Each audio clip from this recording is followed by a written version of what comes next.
नागिन। नागिन सीजन 7 में वैसे तो कई कैरेक्टर्स आए, कई तरीके के एक्टर्स हमने देखे, अलग अलग देखे, भांति भांति के देखे, लेकिन डे 1 से लेकर लास्ट एपिसोड या सेकंड लास्ट एपिसोड तक एक लड़की ने हमारा जो दिल जीता, वो थी एलिस कौशिक।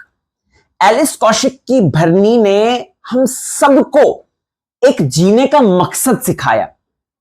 एलिस कौशिक की जो नागिन थी, यानी कि भरनी, मैं भरनी ज्यादा नाम लेता हूं, एलिस कौशिक ठीक है, हम सबको पता है एलिस ने उसका किरदार पोर्ट्रे किया है। अगर बात की जाए भरनी की, तो भरनी को बचाया जा सकता था।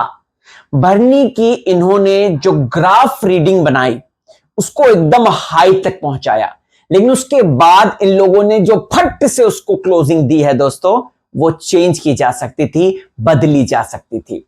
भरनी जैसे पॉजिटिव कैरेक्टर्स को इनको आगे भी यूज कर सकते थे। ये आगे भी तो नागरानियां आएंगी, जैसे आप विश को लेकर आ सकते हो हर बार, जैसे आप जो है अदा खान के किरदार को ला सकते हो हर बार, तो फिर भरनी को क्यों नहीं? जस्ट बिकॉज वो एक ऐसी कैरेक्टर थी, अभी तक जितने भी नागिन सीजन 7 के अभी तक आए हैं, सीजन आए हैं, उनमें वो एकमात्र ऐसी कैरेक्टर थी जो डे 1 से लेकर डे एंड तक सिर्फ और सिर्फ पॉजिटिव पॉजिटिव पॉजिटिव कैरेक्टर थी।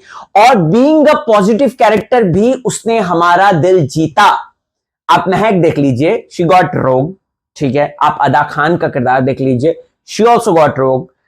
ये इसका विश का देख लो, विश का तो समझ में ही नहीं आता है, कभी पॉजिटिव होती है, कभी नेगेटिव होती है, फिर उसके बाद नेगेटिव हो जाती है, फिर उसके बाद पॉजिटिव हो जाती है। और अभी तो ऐसी होगी भाई, उसको क्या लेना देना ड्रैगन से? तुम्हारा क्या मतलब है? मतलब ड्रैगन को नागमणि मिले ना मिले, तुमको क्या लेना देना? विश, तुम अपना जाओ अलग जगह पे, तुमको नागिनों को खात्मा करना है, तुम करो।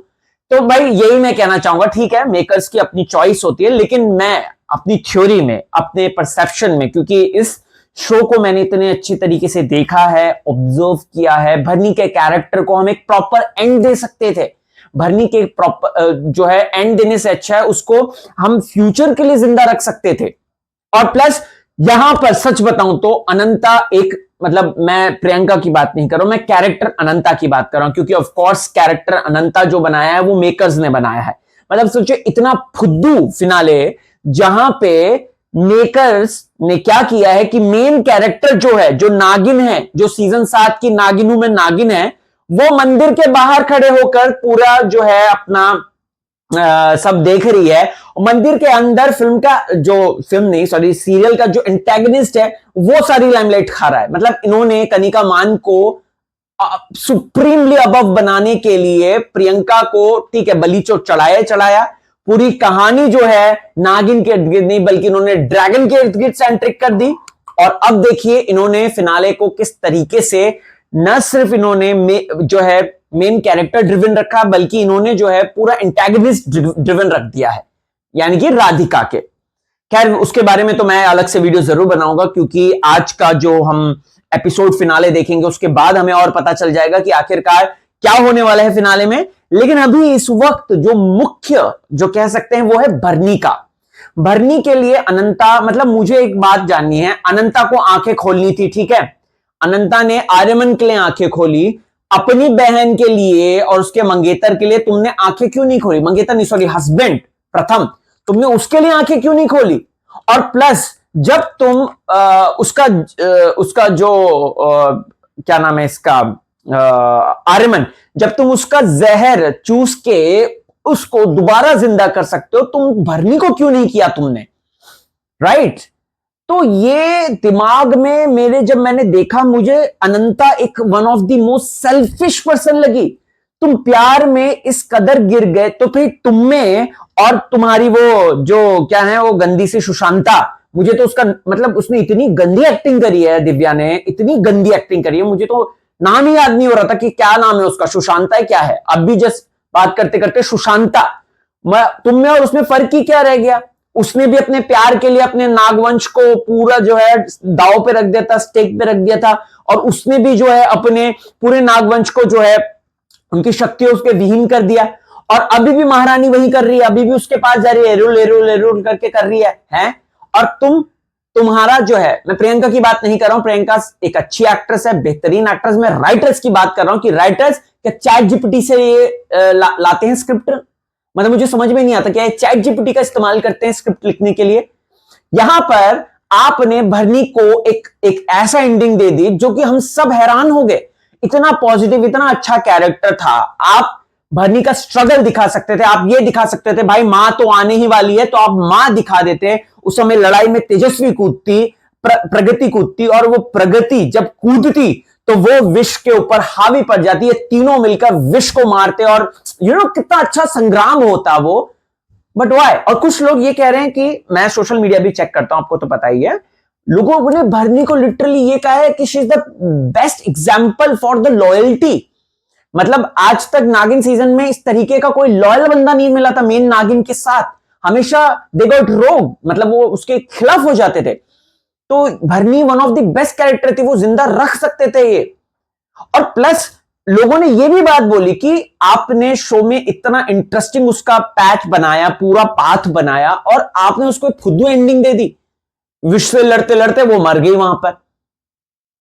तो भरनी के लिए बहुत दुख हुआ मुझे, सच बताऊं तो। और भरनी, आपको तो पता ही, आप तो मेरे रिव्यूज देखते ही हैं, और भरनी के लिए दिल से किया था कि यार भरनी जिंदा रह सकती थी, उसको जिंदा करा जा सकता था, उसके विष को निकाला जा सकता था बाय अनंता। उसको या तो इस तरीके से बचाया जा सकता था जहां पर प्रगति आ जाती, क्योंकि प्रगति तो आ ही रही थी, प्रगति आ जाती, प्रगति आकर लड़ती विष से, तो तीनों मिलकर जब विष से लड़ते तो ऑटोमेटिकली यार ये तप त्याग तांडव। कुछ लोग ये भी मैसेज कर रहे हैं अभी कि राहुल भाई आप गलत हो, क्योंकि ये तप त्याग तांडव है, भरनी ने पहले ही बोल दिया है। भाई ठीक है, तप त्याग तांडव है, लेकिन यहां पर तप करते करते त्याग हुआ है। त्याग वाला सेगमेंट अभी बाकी है, जिसका प्रोमो हमने देखा है, जहां पर अनंता को इतना डम बता दिया गया कि अब तो मैं आर्यमन को भी सेक्रीफाइस कर दूंगी।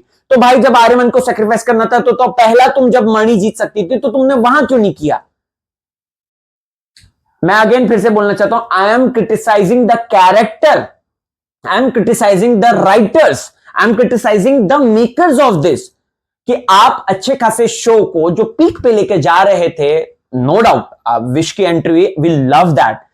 Anita Sandani is such a good actor, ठीक है, मजा आ गया देख के। नागिन हूं मैं नागिन by Tejasswi Prakash, I love that. But again मैं यहां पर यह कहना चाहता हूं कि यार आप भरनी को जिंदा रख सकते थे, उसको फ्यूचर के प्रोजेक्ट्स के लिए कर सकते थे, राइट? लेकिन वही है कि नेगेटिव चीजें ज्यादा आजकल चलती हैं। अगर कोई नेगेटिव कैरेक्टर है उसको ज्यादा हाईलाइट मिलती है, तो ऐसे में देखो विश बार बार वापस आती है, अदा खान बार बार वापस आती है, पॉजिटिव नेगेटिव पॉजिटिव। अब भरनी के साथ भी कर सकते थे, बट नहीं। खैर, वैसे this is my personally view point, I don't know आप लोग कितना इस बात से सहमत हो। और ये बिल्कुल मत सोचिएगा कि मैं अपना व्यू पॉइंट आप पर थोप रहा हूं, नो, नेवर, नोटा। मैं यहां पर सिर्फ और सिर्फ अपनी मन की बात रख रहा हूं, क्योंकि मैं नागिन सीजन 7 के साथ बहुत इन्वेस्टेड था। मुझे याद है जब दिसंबर 2025 में शुरू हुआ था, I was there at my home town and I started watching it, I loving it, and I was like let's do the review यार। सो कैरेक्टर्स के साथ जुड़ाव हो जाता है ना, राइट? और ये तो सबसे फुद्दू था फिनाले अभी तक का, जहां पे मेन कैरेक्टर बाहर खड़ा होके अंदर जो सेकंड लीड है टेक्निकली, या जो एंटेगनिस्ट है, उसकी स्टोरी लाइन देख रहा है। क्या कह सकते हैं? चलिए, आपको क्या कहना है कमेंट कीजिएगा इस बारे में, और देखते रहें आपका फेवरेट चैनल। मैं चलता हूं, जय श्री राम।